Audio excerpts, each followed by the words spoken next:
നമുക്കറിയാം, നമ്മുടെ രാജ്യത്ത് സംഘപരിവാർ സംഘടനകളും ക്രൈസ്തവ വലതുപക്ഷ തീവ്രവാദ സംഘടനയായ കാസയും കൂടി ഇസ്ലാമിനെതിരെ ഒരു പൊതുബോധം രൂപപ്പെടുത്തിയെടുക്കുവാനുള്ള കൊണ്ടുപിടിച്ച ശ്രമത്തിലാണ്. അതിനുവേണ്ടി എന്ത് നെറുകേടുകളും എന്ത് കള്ളപ്രചരണങ്ങളും അവർ നടത്താൻ സന്നദ്ധമാണ്. അതിൽ ശരിയോ ശരികേടോ ഒന്നും അവർ നോക്കുന്നത് നമ്മൾ കാണുന്നില്ല. മുങ്ങിച്ചാവാൻ പോകുന്നവന് അവന്റെ മുമ്പിൽ കൊടക്ക് വലിയ പ്രസക്തിയൊന്നുമില്ലല്ലോ എന്ന് പറയുന്നത് പോലെ എങ്ങനെയും പച്ച മുസ്ലിം വിരോധവും ഇസ്ലാം വിരോധവും സ്ഥാപിച്ചെടുക്കാൻ ശ്രമിക്കുന്ന ആളുകളെ സംബന്ധിച്ചിടത്തോളം ഇല്ലാത്തതൊക്കെ പറയുന്നതിന് അവരെ സംബന്ധിച്ച് ഒരു തടസ്സവും ഉണ്ടാവാനുള്ള ന്യായമില്ല.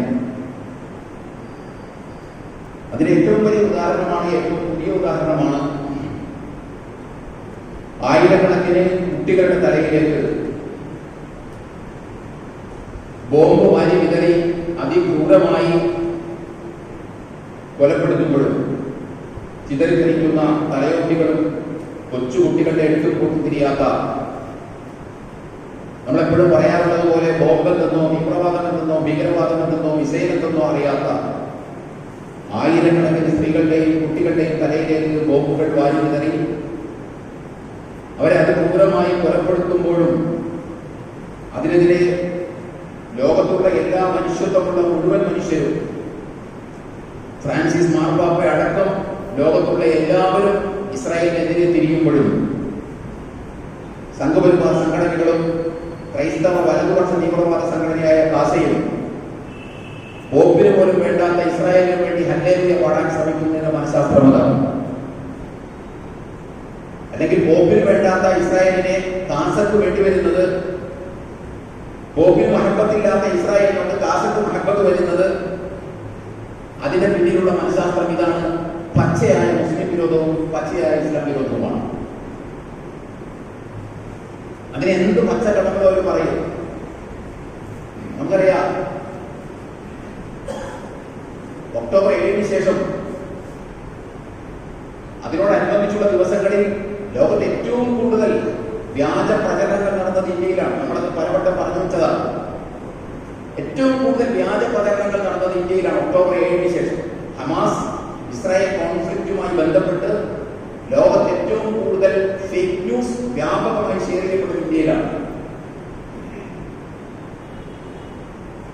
ഈ ഫേക്ക് ന്യൂസുകളുടെ നിജസ്ഥിതി ആർട്ടിന്യൂസ് പോലെയുള്ള ബുള്ളേവ് പോലെയുള്ള ഇത്തരം സംവിധാനങ്ങളുടെ നിജസ്ഥിതി വെളിപ്പെടുത്തുന്ന വെബ്സൈറ്റുകൾ പുറത്തുവിട്ടതും നമ്മൾ വായിച്ചതാണ്. പച്ചക്കള്ളങ്ങളാണ് പ്രചരിപ്പിച്ചുകൊണ്ടിരിക്കുന്നത്. അത് മാത്രമല്ല, ആ കാലത്ത് ആ സമയത്ത് 2 മാസം മുമ്പ് ലോകത്ത് ഏറ്റവും കൂടുതൽ പ്രചരിച്ച 10 ഫേക്ക് ന്യൂസ് വീഡിയോകളുണ്ട്. ഏറ്റവും കൂടുതൽ ഷെയർ ചെയ്യപ്പെട്ട 10 വീഡിയോകളിൽ 7 ഇന്ത്യയിൽ നിന്നുള്ളതാണ്. അല്ലെങ്കിൽ ഇന്ത്യയുടെ നാഷണൽ ഫ്ലാഗ് പ്രൊഫൈൽ പിക്ചറായി പോസ്റ്റ് ചെയ്തിട്ടുള്ള ഗ്രൂപ്പുകളിൽ വന്നതാണ് എന്ന് നമ്മൾ മനസ്സിലാക്കണം.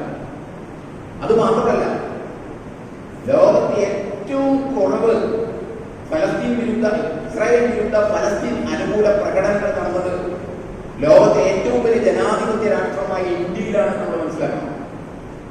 ലോകത്തെ ഏറ്റവും കൂടുതൽ കുറവ് പ്രകടനങ്ങൾ നടന്നത് ഇന്ത്യയുടെ സംസ്ഥാനങ്ങളിൽ ഫലസ്തീൻ അനുകൂല, ഇസ്രായേൽ വിരുദ്ധമായ പ്രകടനങ്ങൾ നടന്നതിൽ എടുത്തു പറയാൻ പറ്റുന്ന ഒരു സംസ്ഥാനം നമ്മുടെ കേരളമാണ്.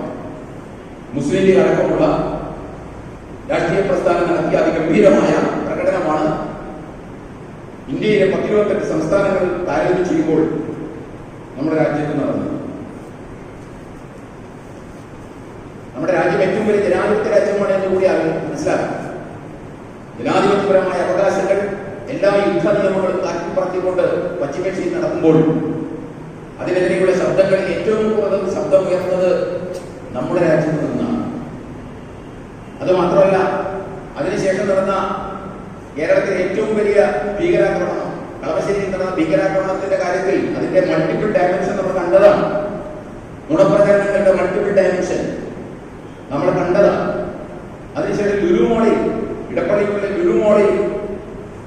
പാകിസ്ഥാന്റെ പതാക വലിപ്പത്തിൽ കൊടുത്തു എന്ന് പറഞ്ഞുകൊണ്ട് കള്ളപ്രചരണം അഴിച്ചുവിട്ടിരുന്നു.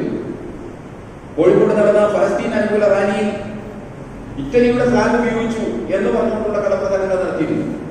അങ്ങനെ കള്ളപ്രചരണങ്ങൾ നടത്താൻ കിട്ടുന്ന എല്ലാ സാധ്യതകളും സംഘപരിവാർ സംഘടനകളും അതുപോലെ തന്നെ കാസയും ഉപയോഗപ്പെടുത്തിക്കൊണ്ടിരിക്കുന്നു എന്നാണ് നമ്മൾ മനസ്സിലാക്കുന്നത്. അതിന്റെ എല്ലാ സാധ്യതകളും ഉപയോഗപ്പെടുത്തുകയാണ്. നമ്മൾ മനസ്സിലാക്കേണ്ടത്, നമുക്കറിയാം ഹോളോകോസ്റ്റിനെ കുറിച്ച് നമുക്കറിയാം. ജൂതന്മാർക്കെതിരെ ഹിറ്റ്ലർ തിരിഞ്ഞ സംഭവമാണ് ഹോളോകോസ്റ്റ് എന്ന് അറിയപ്പെടുന്നത്. അങ്ങനെ ജൂതന്മാർക്കെതിരെ മനുഷ്യത്വവും കാരുണ്യവും മഹാമനസ്കതയും ഒക്കെയുള്ളവരാണ് ജർമ്മനിയിലെ സാധാരണ ജനങ്ങൾ നമ്മൾ മനസ്സിലാക്കണം. നമ്മളെ പോലെയുള്ള മജ്ജയും മാംസവുമുള്ള, കാരുണ്യബോധമുള്ള, മഹാമനസ്കതയുള്ള, മാനവിക ബോധമുള്ള ജനതയായിരുന്നു ജർമ്മനിയിലെ സാധാരണ ജനങ്ങൾ. ആ സാധാരണ ജനങ്ങളെ ജൂതന്മാർക്കെതിരെ തിരിച്ചതിന്റെ പിന്നിലും ഈ ജനതയെ കൊണ്ട് തങ്ങളുടെ രാജ്യത്തിനു വേണ്ടി ചെയ്യേണ്ടത് ബാധ്യതയാണ് എന്ന ബോധത്തോടു കൂടി ജൂതന്മാരെ അതിക്രൂരമായി പീഡിപ്പിക്കാനുള്ള ഒരു മാനസികാവസ്ഥയിലേക്ക് ഈ ജർമ്മൻ ജനതയെ കൊണ്ടെത്തിച്ചത് ഹിറ്റ്ലറുടെ പിആർഡി മിനിസ്റ്റർ എന്ന പേരിൽ അറിയപ്പെടുന്ന, ചരിത്രത്തിൽ എല്ലാവർക്കും അറിയാവുന്ന പോൾ ജോസഫ് ഗീബൽസ് ആണ്. അദ്ദേഹത്തിന്റെ ഈ ഹിറ്റ്ലറിന്റെ പിആർഡി മിനിസ്റ്റർ ആയിരുന്നു പോൾ ജോസഫ് ഗീബൽസ് എന്ന് പറയുന്നത്. ഗീബൽസിന്റെ നേതൃത്വത്തിൽ നടത്തിയ പച്ച കള്ളങ്ങളുടെ പ്രചരണമായിരുന്നു, ഫേക്ക് പ്രോപ്പഗണ്ടയുടെ ഭാഗമായിട്ടാണ് ആ സാമാന്യ ജർമ്മനിയിലെ ജനതയെ അതിക്രൂരമായി ജൂതന്മാരെ, ഇന്ന് ജൂത സമൂഹം ഗസയിൽ എന്താണോ നടത്തിക്കൊണ്ടിരിക്കുന്നത്, സയൻസ് സമൂഹം എന്താണോ ഗസയിൽ നടത്തിക്കൊണ്ടിരിക്കുന്നത്, അതുപോലെ ക്രൂരമായി ഈ ജൂത സമൂഹത്തോട് പെരുമാറാൻ ജർമ്മൻ ജനതയെ പ്രാപ്തമാക്കിയതിന്റെ പിന്നിൽ ഈ കള്ളപ്രചരണങ്ങളാണ്, ഈ നുണപ്രചരണങ്ങളാണെന്ന് മനസ്സിലാക്കണം.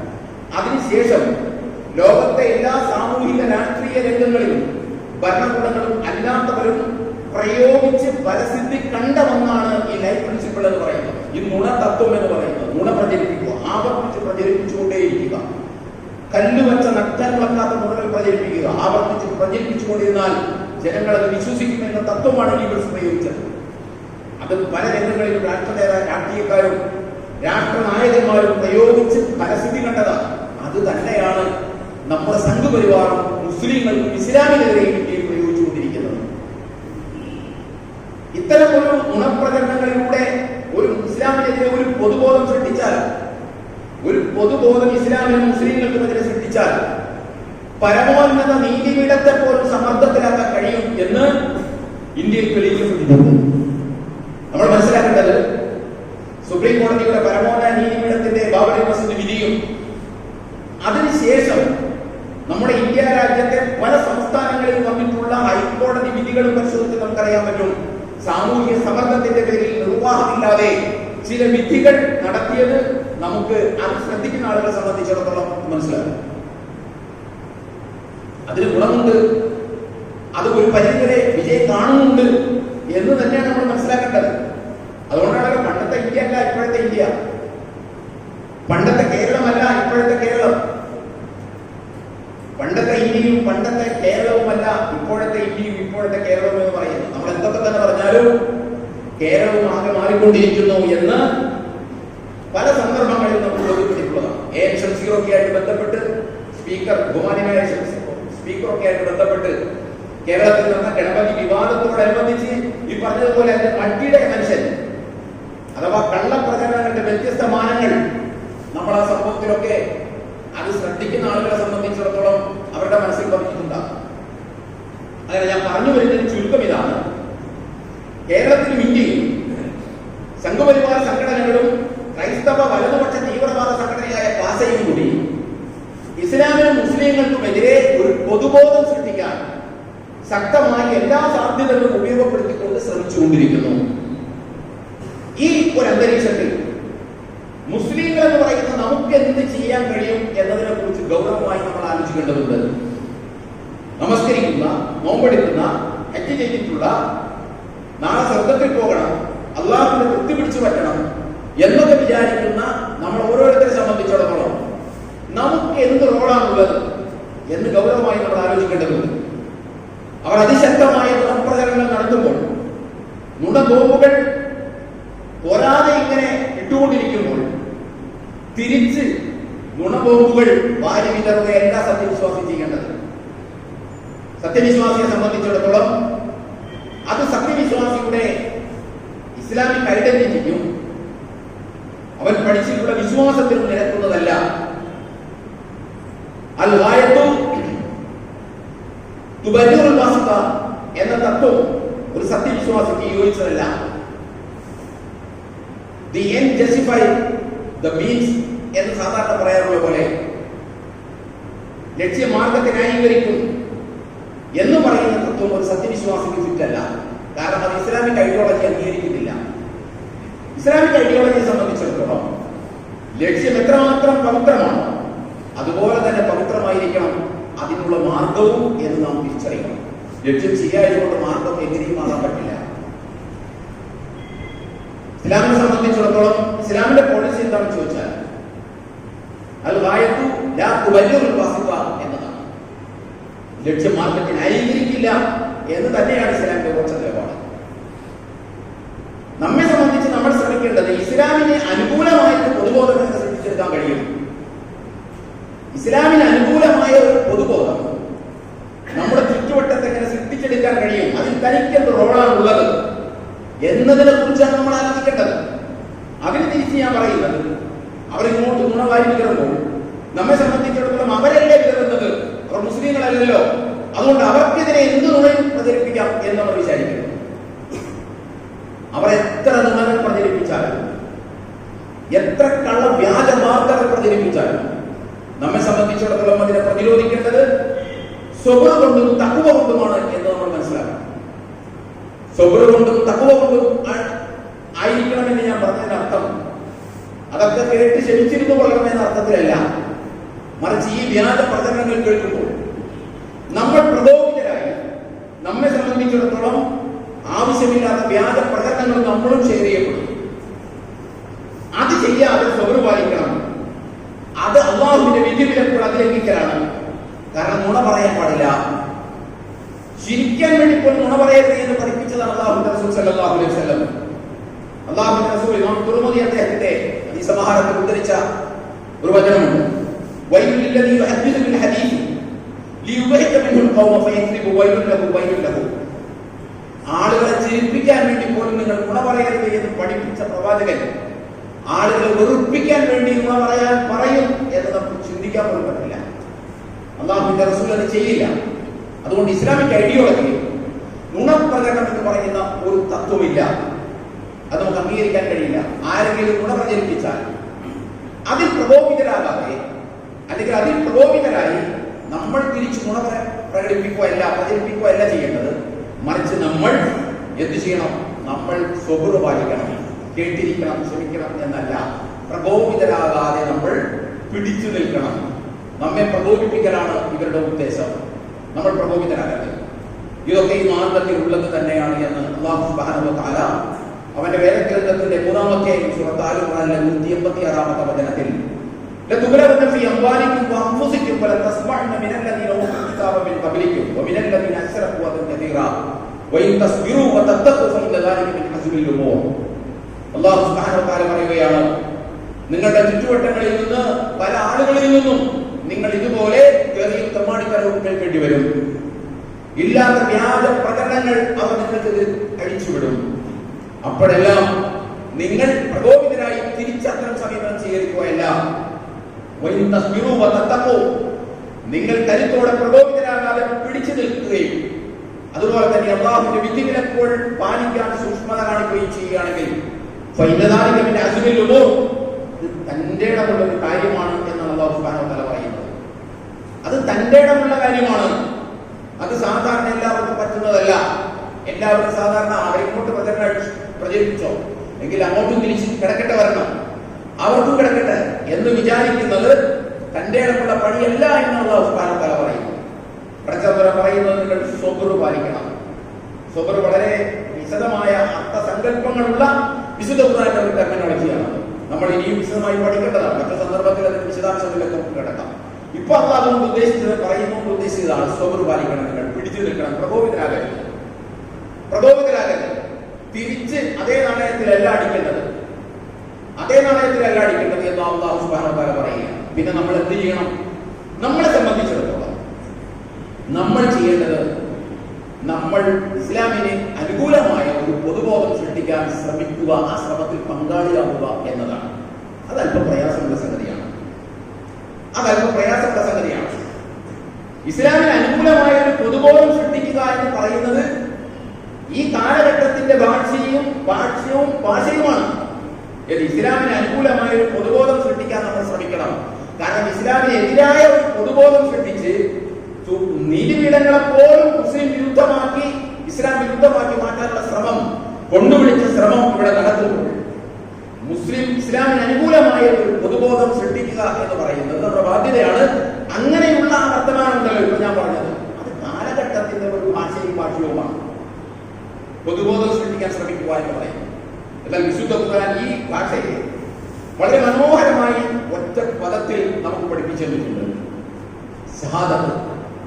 ഷഹാദത്തുൽ ഹഖ് എന്ന് പറയുന്നതാണ് ഇസ്ലാമിന് അനുകൂലമായ പൊതുബോധം സൃഷ്ടിക്കുക എന്ന് പറയുന്നതിനുള്ള ഉദ്ദേശം. ഇത് വിശുദ്ധ ഖുർആനിലെ ഞാനിപ്പോ ആമുഖത്തിൽ ഓതി വെച്ചതാണ്. വിശുദ്ധ ഖുർആനിലെ 22-ാം അധ്യായം സൂറത്തുൽ ഹജ്ജിലെ 78-ാമത്തെ സൂക്തത്തിൽ അല്ലാഹു സുബ്ഹാനഹു വ തആല പറയുന്നു, ഹുവ സമ്മാകുൽ മുസ്ലിമീന മിൻ ഖബ്ലു ഫീ ഹാദാ ലിയകൂന റസൂല ഷഹീദൻ അലൈക്കും വ തകൂനു ശുഹദാ അലന്നാസ്. വളരെ കൃത്യമാണ്. ഖുർആൻ വായിക്കുകയും പഠിക്കുകയും ചെയ്താൽ നമുക്ക് ഇസ്ലാമിനെ കുറിച്ചും മുസ്ലിങ്ങളെ കുറിച്ചും വളരെ മനോഹരമായ ഒരു കാഴ്ചപ്പാടും വളരെ വലിയ ഒരു ദിശാബോധം നമുക്ക് ലഭിക്കും. പറയാതിരിക്കാൻ നിർവാഹമില്ല. ഖുർആനെ സമീപിക്കാൻ നമ്മൾ അനുവദിക്കാറില്ല. അതുകൊണ്ട് പലതും നമുക്ക് തിരിയാറില്ല. ഇസ്ലാമിന്റെ മനോഹരമായ പല വശങ്ങളും നമുക്ക് തിരിയാറില്ല. കാരണം ഖുർആനിനോട് അടുക്കാൻ നമ്മൾ അനുവദിക്കാറില്ല. അത് വേണമെങ്കിൽ നിങ്ങൾ ഓതാം, അത് വേണമെങ്കിൽ നിങ്ങൾ കൂതാം, അതിനപ്പുറത്തില്ല. ഇത് ആവർത്തിച്ചുകൊണ്ട് പറഞ്ഞുകൊണ്ടേയിരിക്കും. എന്തുകൊണ്ടാണെന്ന് ചോദിച്ചാൽ ഇസ്ലാമിന്റെ പ്രമാണ രേഖ എന്ന് പറഞ്ഞ ഖുർആനാണ്. ഏതൊരു വ്യക്തിയും ഇസ്ലാം പഠിക്കാൻ ആദ്യം എടുക്കേണ്ടത് ഖുർആനാണ്. ആദ്യം എടുക്കേണ്ടത് മറ്റു കിതാബുകളല്ല, ആദ്യം എടുക്കേണ്ടത് വിശുദ്ധ ഖുർആനാണ്. ഇസ്ലാമിനെ കുറിച്ച് പഠിക്കണമെങ്കിൽ ആദ്യം പഠിക്കേണ്ടത് ഖുർആനാണ്. അതാണ് നമ്മൾ എടുക്കേണ്ടത്. ആ ഖുർആൻ പറഞ്ഞ കാര്യമാണ്. എങ്ങനെ പറഞ്ഞൊരു പ്രത്യേകതയുണ്ട്.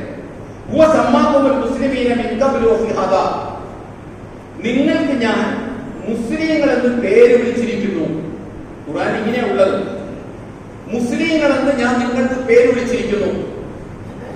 എന്തിനാണ്? പ്രവാചകൻ നിങ്ങൾക്ക് മോഡലാകാൻ, സാക്ഷിയാകാൻ, നിങ്ങൾ ജനങ്ങൾക്ക് സാക്ഷിയാകാൻ. ഇവിടെ അല്ലാത്ത പല രൂപത്തിലും പറയാം. പക്ഷെ അതിന് പകരം അല്ലാഹ് എന്താ പറഞ്ഞത്? ഞാൻ നിങ്ങൾക്ക് മുസ്ലിം എന്ന് പറയുന്ന ബ്രാൻഡ് നെയിം തന്നത്, അത് നമുക്ക് കിട്ടിയ ഒരു ബ്രാൻഡ് നെയിമാണ് മുസ്ലിം എന്നത്. മുസ്ലിം എന്നത് അല്ലാഹ് നമുക്ക് നൽകിയ ഒരു ബ്രാൻഡ് നെയിമാണ്. ഇതിനു മുമ്പുള്ള വേദങ്ങളിലും ഞാൻ അത് നൽകിയിട്ടുണ്ട് എന്നത് അവിടെ തന്നെ പറയുന്നു. എന്നിട്ട് പറയുന്നു, എന്തിനാണ് ഞാൻ അങ്ങനെ ഒരു ബ്രാൻഡ് നെയിം തന്നത്? നിങ്ങൾക്ക് പ്രവാചക ജീവിതം ഒരു മോഡലാണ്. ഇസ്ലാമിന്റെ ഒരു മോഡലാണ് പ്രവാചക ജീവിതം നിങ്ങൾക്ക്. അതുപോലെ നിങ്ങൾ ജനങ്ങൾക്കും ഇസ്ലാമിന്റെ ഒരു മോഡലായി മാറണം. ഒരു മോഡലായി നിങ്ങൾ മാറണം. ഇതാണ് അല്ലാഹുവിന്റെ ആവശ്യം. അതിനാണ് നിങ്ങൾക്ക് മുസ്ലിം എന്ന ബ്രാൻഡ് നെയിം ഞാൻ തന്നത് എന്നാണ് അല്ലാഹ് പറഞ്ഞത്. ഇത് തന്നെ വിശുദ്ധ ഖുർആനിലെ 2-ാമത്തെ സൂറത്തുൽ ബഖറയിലെ 143-ാമത്തെ വചനത്തിൽ നമുക്ക് കാണാം. وكذلك جعلناكم أمة وسطا لتكونوا شهداء على الناس ويكون الرسول عليكم شهيدا. 2-ാം അധ്യായത്തിലെ 143-ാമത്തെ വചനം നമ്മളൊന്ന് എടുത്ത് നോക്കി പഠിക്കണം. അതൊക്കെ وكذلك جعلناكم أمة وسطا, ഞാൻ നിങ്ങളെ ആക്കിയിരിക്കുന്നു. നേരത്തെ ഞാൻ നിങ്ങൾക്ക് പേര് വിളിച്ചിരിക്കുന്നു എന്നാണ് പറഞ്ഞത്. ഇവിടെ നിങ്ങളെ ഞാൻ ആക്കിയിരിക്കുന്നു. എന്താ? ഉമ്മത്തൻ വസത്തൻ, മധ്യമ സമുദായമാക്കി മാറ്റിയിരിക്കുന്നു. ഒരു മിഡിൽ വേ കമ്മ്യൂണിറ്റി ആക്കി നിങ്ങളെ മാറ്റിയിരിക്കുന്നു. ഒരു ബാലൻസ്ഡ് സൊസൈറ്റി ആക്കി നിങ്ങളെ മാറ്റിയിരിക്കുന്നു എന്ന് അല്ലാഹു സുബ്ഹാനഹു വ തആല പറയുകയാണ്. മിത സമുദായമാക്കി നിങ്ങളെ ഞാൻ മാറ്റിയിരിക്കുന്നു. എന്തിനാണ്? നിങ്ങൾ ജനങ്ങൾക്ക് മോഡലാകാൻ, നിങ്ങൾ ജനങ്ങൾക്ക് സാക്ഷിയാകാൻ. ഇവിടെ ഉപയോഗിച്ച പദം ഷഹാദത്ത് എന്നാണ്. കദാലിക ജഅൽനാകും ഉമ്മത്തൻ വസത്തൻ ലിതകൂനു ശുഹദാ, സാക്ഷിയാകാൻ. ഹുവ സമ്മാകുൽ മുസ്ലിമീന മിൻ ഖബ്ലു ഫീ ഹാദാ ലിയകൂന റസൂലു ഷഹീദൻ, സാക്ഷിയാകാൻ, സാക്ഷിയാവുക. ഈ പദത്തെയാണ് ഇസ്ലാമിന് അനുകൂലമായ പൊതുബോധം സൃഷ്ടിക്കാൻ തയ്യാറാണ് തയ്യാറാവുക എന്നതിന് ഞാൻ മലയാളത്തിൽ നൽകിയത്. അത് അതിന്റെ കണ്ടംപററി ട്രാൻസ്ലേഷനാണ്. സമകാലികമായ ഭാഷ്യമാണ് ഞാൻ പറഞ്ഞത്. അതിന്റെ ഖുർആനികമായ ഭാഷ്യമാണ് ഷഹാദത്തുൽ ഹഖ് എന്ന് പറയുന്നത്. നമ്മൾ ജീവിതത്തിൽ സാക്ഷ്യം വഹിക്കുക. ഇവിടെ നമ്മൾ മനസ്സിലാക്കേണ്ട ഒരു കാര്യമുണ്ട് എന്റെ സഹോദരി സഹോദരന്മാരെ. നമുക്ക് ഇസ്ലാം കാര്യമുള്ളത് അഞ്ചാണ്. ഈ ഇസ്ലാം കാര്യത്തിൽ ഒന്നാമത്തെ എന്താണ്? ഇസ്ലാം കാര്യത്തിൽ ഒന്നാമത് ഇന്നും നമ്മൾ അശ്ഹദു അല്ലാ ഇലാഹ ഇല്ലല്ലാഹ് വ അശ്ഹദു അന്ന മുഹമ്മദ് റസൂലുള്ളാഹി എന്ന പ്രഖ്യാപനത്തിൽ ഒതുക്കി വെച്ചു. ഇസ്ലാം കാര്യത്തിൽ ഒന്നാമത്തേത് ഒരു പ്രഖ്യാപനം മാത്രമാണ്. ഞാൻ പറയുന്ന പ്രഖ്യാപനം മാത്രമല്ല. അതൊരു പ്രഖ്യാപനമാണെങ്കിൽ ഞാൻ ചോദിക്കട്ടെ, നിങ്ങൾ ആരെങ്കിലും മുസ്ലിം ആകുന്നതിന്റെ ഭാഗമായി ആ പ്രഖ്യാപനം നടത്തിയിട്ടുണ്ടോ? ഞാൻ നടത്തിയിട്ടില്ല. ഞാൻ ഇന്ന് വരെ എവിടെയും നിന്ന് അശ്ഹദു അല്ലാ ഇലാഹ ഇല്ലല്ലാഹ് വ അശ്ഹദു അന്ന മുഹമ്മദ് റസൂലുള്ളാഹി എന്ന് പറഞ്ഞിട്ടില്ല. നമ്മൾ അതിനെ മനസ്സിലാക്കിയിട്ടുള്ളത്, ഒരാൾ ഇസ്ലാം സ്വീകരിക്കാൻ വരുമ്പോൾ അയാൾ സാക്ഷികളുടെ മുമ്പിൽ വെച്ച് പറയേണ്ട ഒരു സംഗതിയാണ് അശ്ഹദു അല്ലാ ഇലാഹ ഇല്ലല്ലാഹ് വ അശ്ഹദു അന്ന മുഹമ്മദ് റസൂലുള്ളാഹി എന്നാണ്. എങ്കിലേ മുസ്ലിം ആകൂ എന്നാണ് നമ്മൾ പറയുന്നത്. അങ്ങനെയാണെങ്കിൽ ഞാൻ അങ്ങനെ ചൊല്ലിയിട്ടില്ല, നിങ്ങൾ അങ്ങനെ എവിടെയും ചൊല്ലിയിട്ടില്ല. അത്തഹിയ്യാത്തുൽ അശ്ഹദു അല്ലാ ഇലാഹ ഇല്ലല്ലാഹ് വ അശ്ഹദു അന്ന മുഹമ്മദ് റസൂലുള്ളാഹി അതല്ലാത്ത പല ഘട്ടങ്ങളിലൊക്കെ പറയുന്നതല്ലാതെ നമ്മൾ ജീവിതത്തിൽ ഔദ്യോഗികമായി അങ്ങനെ ഒരു വാചകം ചൊല്ലിയിട്ടില്ല. പിന്നെ എങ്ങനെയാണ് നമ്മൾ മുസ്ലിം ആയത്? അപ്പോ ഇതൊന്നും ചൊല്ലാതെ കുറെ ആളുകൾക്ക് മുസ്ലിം ആവാൻ പറ്റുമോ? ഗൗരവമായി നമ്മൾ ആലോചിക്കേണ്ട ഒരു സംഗതിയാണ്. ഞാൻ ഇതിന്റെ വിശദാംശത്തിലേക്ക് ഇപ്പൊ പോകുന്നില്ല. ഇത് ചൊല്ലാതെ കുറെ ആളുകൾക്ക് മുസ്ലിം ആകാം, ഇത് ചൊല്ലി കുറെ ആളുകൾക്ക് മുസ്ലിം ആവാൻ പറ്റുള്ളൂ. അങ്ങനെയുണ്ടോ? അങ്ങനെ ഒരു സംഗതി ഉണ്ടാവും. ഇസ്ലാം കാര്യത്തിൽ ഒന്നാമത്തേത് കലിമ ഷഹാദത്ത് ഒന്നാണ് എന്നാണ് നമ്മൾ പറയാറ്. എന്താണ് ഈ കലിമ ഷഹാദത്ത് ഒന്നാണ് എന്ന് പറഞ്ഞാൽ? അശ്ഹദു അല്ലാ ഇലാഹ ഇല്ലല്ലാഹ് വ അശ്ഹദു അന്ന മുഹമ്മദ് റസൂലുള്ളാഹി എന്ന് പറയലാണോ? പറയലാണെങ്കിൽ നമ്മളത് പറഞ്ഞിട്ടുണ്ടോ? നമ്മളത് പറയാതെ എങ്ങനെയാണ് പിന്നെ നമ്മൾ മുസ്ലിം ആയത്? ഗൗരവമായി ആലോചിക്കണം. നമ്മൾ വളരെ ഗൗരവമായി ആലോചിക്കേണ്ടതാണ്. ഇവിടെ വരുമ്പോൾ നമുക്ക് പറയേണ്ടി വരും, നമുക്ക് ഇസ്ലാം കാര്യം എന്ന് പറഞ്ഞ 4, മുസ്ലിം അല്ലാത്ത ഒരാൾക്ക് മുസ്ലിം ആകണമെങ്കിൽ ഇസ്ലാം കാര്യം 5 ആവും എന്ന് നമുക്ക് പറയേണ്ടി വരില്ലേ? ഗൗരവമായിട്ട് നമ്മളൊന്ന് ആലോചിക്കേണ്ടതില്ലേ? നമുക്ക് ഇസ്ലാം കാര്യം 4ആണ്. കാരണം എന്താ? നമ്മുടെ അശ്ഹദു അല്ലാ ഇലാഹ ഇല്ലല്ലാഹ് അശ്ഹദു അന്ന മുഹമ്മദ് റസൂലുള്ളാഹി എവിടെ പറഞ്ഞിട്ടില്ല. അത്തഹിയ്യാത്തിലൊക്കെ ചൊല്ലുന്നതേ ഉള്ളൂ. അപ്പൊ അത്തഹിയ്യാത്തിലൊക്കെ ചൊല്ലുന്ന അശ്ഹദു അല്ലാ ഇലാഹ ഇല്ലല്ലാഹ് അശ്ഹദു അന്ന മുഹമ്മദ് റസൂലുള്ളാഹി കൊണ്ട് ഒരാൾ മുസ്ലിം ആകുമെങ്കിൽ, മുസ്ലിം അല്ലാത്ത ഒരാൾ മുസ്ലിം ആകണമെങ്കിലും അയാൾ നിസ്കരിച്ച അശ്ഹദു അല്ലാ ഇലാഹ ഇല്ലല്ലാഹ് അശ്ഹദു അന്ന മുഹമ്മദ് റസൂലുള്ളാഹി എന്ന് പറഞ്ഞാൽ പോലെ. അപ്പൊ അയാൾ മുസ്ലിം ആകേണ്ടതല്ലേ? ഇത് നമ്മൾ പലയിടത്തേക്ക് ചൂണ്ടിറങ്ങേണ്ട ഒരു സംഗതിയാണ്. ഇവിടെ ഞാൻ പറയുന്നത് അത് കേവലം ഒരു വാചകത്തിൽ ഒതുക്കേണ്ടതല്ല. അത് കേവലം ഒരു പ്രഖ്യാപനമല്ല. ഒന്നാമത്തെ കലിമത്ത് ഷഹാദ എന്ന് പറയുന്നത് കേവലം പ്രഖ്യാപിക്കലല്ല. അത് ഈ പറഞ്ഞ ഷഹാദത്താണ്. ഒന്നാമത്തെ എന്റെ ഇസ്ലാം കാര്യം പറഞ്ഞാൽ അതെന്റെ ജീവിതം കൊണ്ട് ഇസ്ലാമിന് മോഡലാവുക എന്നതാണ്. ജീവിതം കൊണ്ട് ഇസ്ലാമിന് മോഡലാവുക, അല്ലാതെ ചൊല്ലലല്ലാതെ. ചൊല്ലലാണെങ്കിൽ ഞാൻ ഈ പറഞ്ഞ ചോദ്യത്തിന് നമ്മൾ ഉത്തരം കാണണം. നമ്മൾ ആരെങ്കിലും ചൊല്ലിയിട്ടുണ്ടോ? ചൊല്ലാതെ നമ്മൾ മുസ്ലിമായില്ലേ? ചൊല്ലാതെ നമ്മൾ മുസ്ലിമായെങ്കിൽ മുസ്ലിമായ ഒരാളെ സംബന്ധിച്ച് ഇസ്ലാം കാര്യം 4, മുസ്ലിം അല്ലാത്ത ഒരാൾ മുസ്ലിം ആകുമ്പോൾ ഇസ്ലാം കാര്യം 5 ആണ് എന്ന് പറയേണ്ടി വരും. അപ്പൊ ഇതൊന്നും ചൊല്ലലല്ല, ഇത് ജീവിത സാക്ഷ്യമാണ്. ഇവിടെ അല്ലാഹു സുബ്ഹാനഹു വ തആല പറഞ്ഞൊരു കാര്യമുണ്ട്, ലിതകൂനു ശുഹദാ അലന്നാസ് എന്നാണ്. അലന്നാസ്, ജനങ്ങൾക്ക് സാക്ഷിയാകണം എന്നാണ് അല്ലാഹു പറയുന്നത്. ജനങ്ങൾക്ക് സാക്ഷിയാകണം. നിങ്ങൾ നിസ്കരിക്കാൻ വേണ്ടി ഞാൻ നിങ്ങളെ മുസ്ലിമാക്കി, നോമ്പെടുക്കാൻ വേണ്ടി നിങ്ങളെ ഞാൻ മുസ്ലിമാക്കി, ഹജ്ജ് ചെയ്യാൻ വേണ്ടി നിങ്ങളെ ഞാൻ മുസ്ലിമാക്കി, സക്കാത്ത് കൊടുക്കാൻ വേണ്ടി ഞാൻ നിങ്ങളെ മുസ്ലിമാക്കി എന്ന് ഖുർആനിൽ എവിടെയെങ്കിലും ഉണ്ടോ? ഖുർആനിൽ എവിടെയില്ല. അതേസമയം ജനങ്ങൾക്ക് സാക്ഷിയാകാൻ വേണ്ടി നിങ്ങളെ ഞാൻ മുസ്ലിമാക്കി, മുസ്ലിം എന്ന പേര് നൽകി. ജനങ്ങൾക്ക് സാക്ഷിയാകാൻ വേണ്ടി നിങ്ങളെ ഞാൻ ഒരു മിഡിൽ വേ കമ്മ്യൂണിറ്റിയാക്കി, അഥവാ ഒരു മധ്യമ സമുദായമാക്കി എന്ന് ഖുർആൻ പറയുന്നുണ്ട്. ഈ പറഞ്ഞ പണി ജനങ്ങളുമായി ബന്ധപ്പെട്ടതാണ്. ജനങ്ങൾക്ക് നമ്മുടെ ജീവിതത്തിലൂടെ ഇസ്ലാം തിരിയണം, ഇസ്ലാം അനുഭവിക്കണം. ജീവിതത്തിന്റെ എല്ലാ ഘട്ടത്തിലും അതിന്റെ മനസ്സിലാകുന്ന ഭാഷയിൽ പറഞ്ഞാൽ നേരും നെറിവുമുള്ള പെരുമാറ്റത്തിലൂടെ, നേരും നെറിവുമുള്ള വർത്തമാനത്തിലൂടെ, നേരും നെറിവുമുള്ള ഇടപാടുകളിലൂടെ, ഇടപെടലുകളിലൂടെ തന്റെ ജീവിതം ഇസ്ലാമിന്റെ ഒരു മോഡലാണ് എന്ന് ഉറപ്പുവരുത്താൻ നമുക്ക് സാധിക്കണം. ഇതാണ് നമ്മൾ ചെയ്യേണ്ടത്. നമ്മൾ ഇവിടെ നിന്നിട്ട് ഗസയിൽ നടക്കുന്ന പോരാട്ടത്തിനെ കുറിച്ചൊക്കെ നമ്മൾ പറയുമ്പോൾ നമ്മൾ പറയാറുണ്ടല്ലോ, അറബികൾക്ക് അങ്ങനെ ചെയ്തൂടെ, അറബികൾക്ക് ഇങ്ങനെ ചെയ്തൂടെ, അറബികൾക്ക് അങ്ങനെ സഹായിച്ചൂടെ, ഇങ്ങനെ സഹായിച്ചൂടെ നമ്മൾ ചോദിക്കാറുണ്ടല്ലോ. അവിടെ മെറ്റൽ ബോംബുകളാണ് വീഴുന്നതെങ്കിൽ ഇവിടെ നുണബോംബുകളാണ് വീഴുന്നത്. ഇവിടെ നമുക്ക് എന്തൊക്കെ ചെയ്യാൻ പറ്റുന്നില്ല നമ്മൾ ആദ്യം ആലോചിക്കേണ്ടത്. അറബികൾക്ക് അങ്ങനെ ചെയ്തുകൂടെ എന്ന് ഇവിടെ എന്ന് ചോദിക്കാൻ വളരെ എളുപ്പമാണ്. കാരണം നമ്മുടെ രാഷ്ട്രനായകന്മാരും പോലല്ലോ, നമുക്ക് വളരെ എളുപ്പമാണ് ഇവിടെ നിന്നിട്ട് അറബികൾക്ക് അങ്ങനെ ചെയ്തുകൂടെ, എനിക്കാണെങ്കിൽ ഒത്തു പറയാൻ വളരെ എളുപ്പമാണ്. അറബികൾക്ക് അങ്ങനെ ചെയ്തുകൂടെ, അറബി തമ്പുരാക്കന്മാർക്ക് ഇങ്ങനെ ചെയ്തുകൂടെ എന്നൊക്കെ നമ്മൾ പറയാറുണ്ടല്ലോ.